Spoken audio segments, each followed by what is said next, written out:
I was looking at this design and thinking, is there anything on this SUV that I would have done differently? And it's very hard to see anything that I would change on the Purosangue design. A while back I made a video talking about the one-off Ferrari BR20 and how it completely sort of lacked the elegance and the grace, the line flow that I've associated with Ferrari for as long as I can remember. Something was just lacking in that one-off model. There was no magic in the surfaces and the bodywork. However, I also said then that Ferrari still knows how to make properly stunning machines. They still know how to sculpt sheet metal into beautiful rolling pieces of art.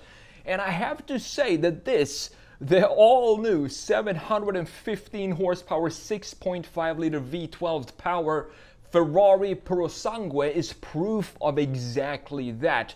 I think Ferrari reached sort of they got too confused with the foundation of the 458. Such a beautiful, stunning car, the 458, one of my favorite cars, and then they built on that with the 488. It got a little more complex, and then the F8 Tributo, which is one of my least favorite Ferrari designs in recent times. But then since then, they've sort of dialed this back. You have the 296 GTB, more of a classic Ferrari, confident, graceful design. You have the Ferrari Roma, for example, and now we have the Purosangue here as well. So this is the first ever four-door Ferrari, and what I want to do in this video is talk about this design, because you can listen to all the spec and tech you want from thousands of other videos out there, but here we focus on the design. So that's what I want to talk about. I want to compare it to the Roma, and I also want to show you just a couple of tricks that Ferrari did with this design to make it look like a more nimbler car using a lot of subtle graphic features in the design.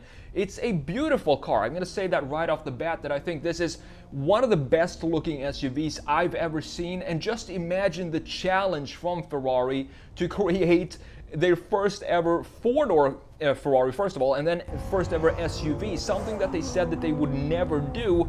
What a challenge that is for the designers, but also a super fun project to work on. So the V12 here revs to 8,250 RPMs and launches this 5,000-pound beast of a machine from 0 to 62 miles per hour in just 3.3 seconds and on to a top speed of 193 miles per hour. So let's jump into Photoshop here and let's talk about this gorgeous piece of machinery that we have here. And I want to compare it to the Roma, because I feel like if we have them like this, you have the Purosangue up here and then you have the Roma obviously at the bottom, you can see that they are almost like siblings. It feels like it's a narrow wheelbase but lifted Roma. The graphics and the overall design philosophy and the surfacing, the sculpture of this design feels like a Roma SUV. And I was looking at this design and thinking, is there anything on this SUV that I would have done differently? And it's very hard to see anything that I would change on the Purosangue design. I think it's a gorgeous machine and a super well done by Ferrari to create this beast, because when I looked at the spy photos, I'm going to show you that when we jump in right here in the side view in a minute, but I thought the proportions looked very, very odd with the camouflage on it, but now that I see it in its flesh, it looks so much better than it did in the camo pictures.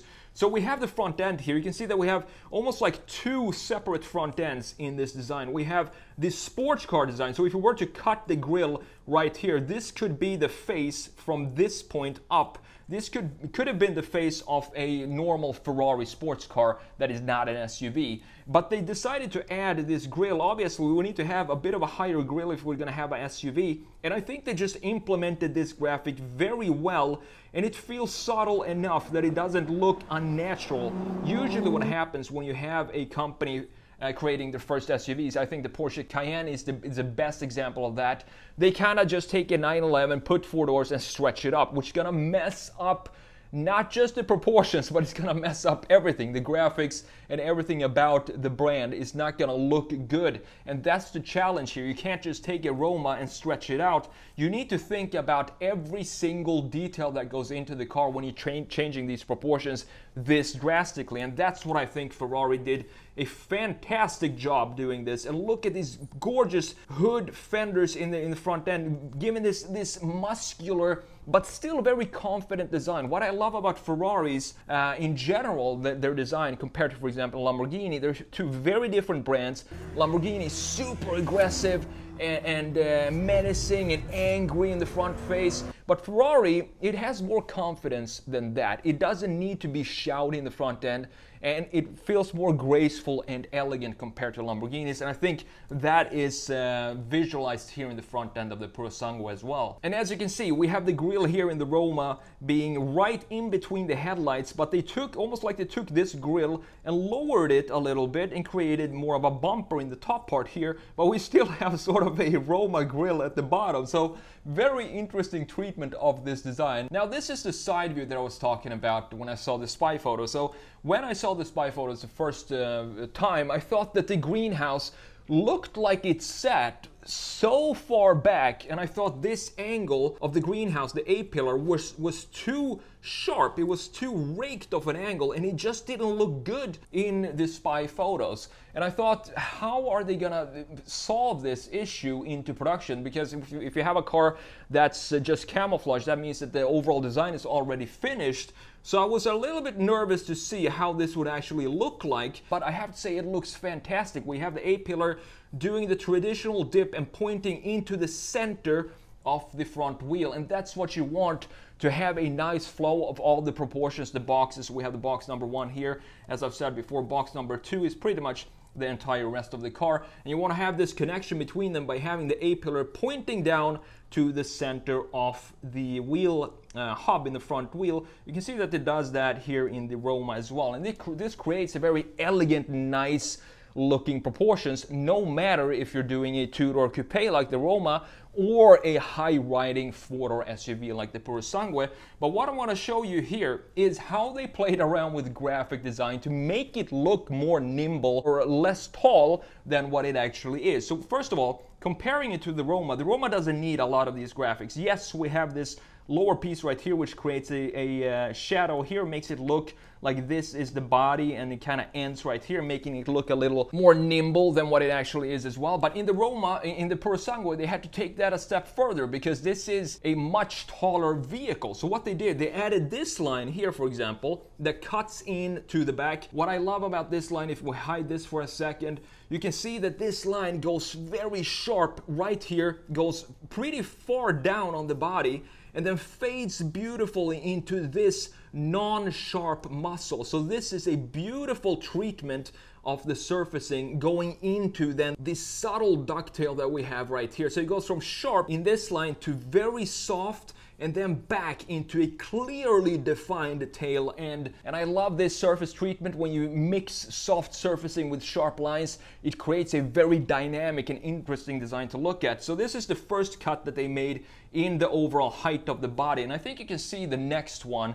That is this one down here. This line now also goes from sharp and then fades somewhere in this big muscle in the rear, like we have in the top line as well. And in addition to that, we have an additional piece at the bottom. So we have this line creating this shadow here. Then we have the lower part, the lower side skirt, further taking away visual mass from this design, and it makes it look almost like a shorter wheelbase Ferrari FF or a GT4 Lusso, for example. It doesn't really look like it's sitting too high, and that is all thanks to playing around with graphic design like I just showed you. So let's have a look at the rear view, and then I also want to show you the comparison between the Purosangue and the Urus and let you know which one I would prefer. In my opinion, I think this is, I like all angles of this car, but if I had to pick one, usually it's going to be the rear end, the 3/4 rear end, and this is no different. I think it just looks absolutely stunning from this design, from this angle. We have this very sharp ducktail or end point of the rear end, which then is framed by this big muscle right here, soft muscle going into a sharp edge. Usually creates a very nice looking design.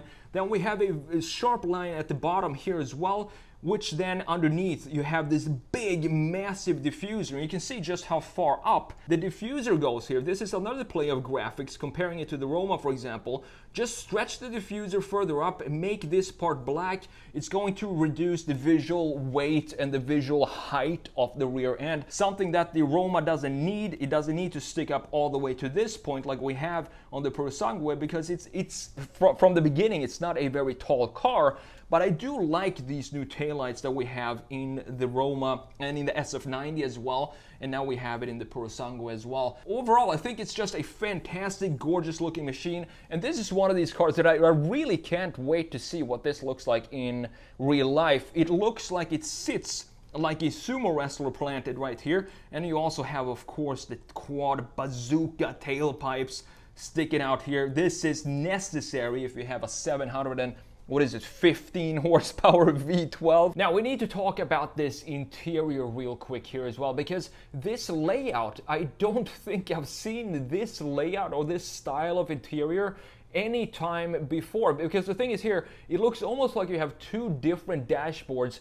or almost symmetrical dashboards, one for the passenger and then for the driver obviously as well. So it feels like if I just took the steering wheel and placed it on the passenger side, it would kind of look natural to have it there. The screen for the passenger is almost as big as the gauge cluster for the driver, which I think it looks pretty cool. So before we end this video, I just want to show you the comparison between the Purosangue and the Urus at the bottom.